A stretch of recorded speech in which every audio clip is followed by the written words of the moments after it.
سیدی اعلیٰ حضرت وہ ہیں کہ جن کے بارے میں علماء فرماتے ہیں کہ جب ان کے فتاویٰ پڑھے گئے، جب ان کی تحقیقات پڑھی گئیں، تو ان کا کہنا یہ ہے کہ اعلیٰ حضرت کو 100 کے قریب علوم میں مہارت حاصل تھی، اور ایسا ماسٹر وہ تھے اس اپنی فیلڈ میں کہ جب قلم اٹھاتے تھے تو سامنے والے کے لیے اس میں کوئی جواب نہیں بن پاتا تھا۔ اس قدر علم کا شاہکار، ایک ہی شخصیت کے پاس اس قدر جناب علم کیسے تھا؟ سبحان اللہ۔ آپ کے فتاویٰ پڑھتے ہیں تو سمجھ یہ آتا ہے کہ آپ سے اردو میں سوال کیا گیا، آپ نے اردو میں جواب دیا، آپ سے انگلش میں سوال کیا گیا، آپ نے انگلش میں جواب دیا، آپ سے عربی میں سوال کیا گیا، آپ نے عربی میں جواب دیا، آپ سے فارسی میں سوال کیا گیا، آپ نے فارسی میں جواب دیا، آپ سے نظم کی صورت میں سوال کیا گیا، آپ نے نظم کی صورت میں جواب دیا، آپ سے ریاضی کا سوال کیا گیا، آپ نے ریاضی کا جواب دیا، آپ سے فقہ کا سوال کیا گیا، آپ نے فقہ کا جواب دیا، حدیث کے بارے میں پوچھا گیا، علم کے انبار لگا دیے، آپ سے جناب سیدی اعلیٰ حضرت سے قرآن کی فصاحت و بلاغت پر سوال ہوا، آپ نے اس کا جواب دیا۔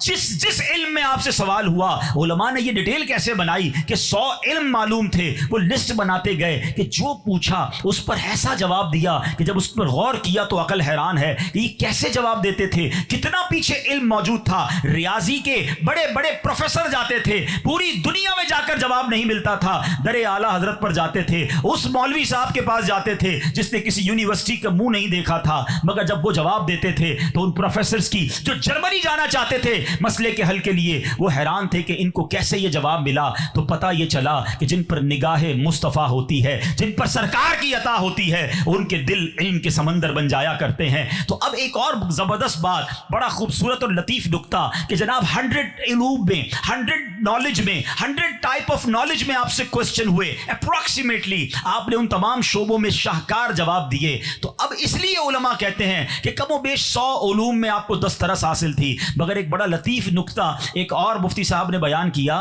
کہ جناب ہمیں کیسے پتا ان کو 100 علوم ہی آتے تھے؟ ہم نے تو 100 علوم پر پوچھا نا، جتنا پوچھا انہوں نے جواب دے دیا، ہم اور پوچھتے تو وہ اور جواب دیتے، ہمیں کیا معلوم اللہ نے انہیں کیا کچھ عطا فرمایا تھا۔ اللہ اکبر، یعنی رب کریم نے ان کے دل اقدس پر علم کے ایسے ایسے راز اور ایسے دروازے واقع کیے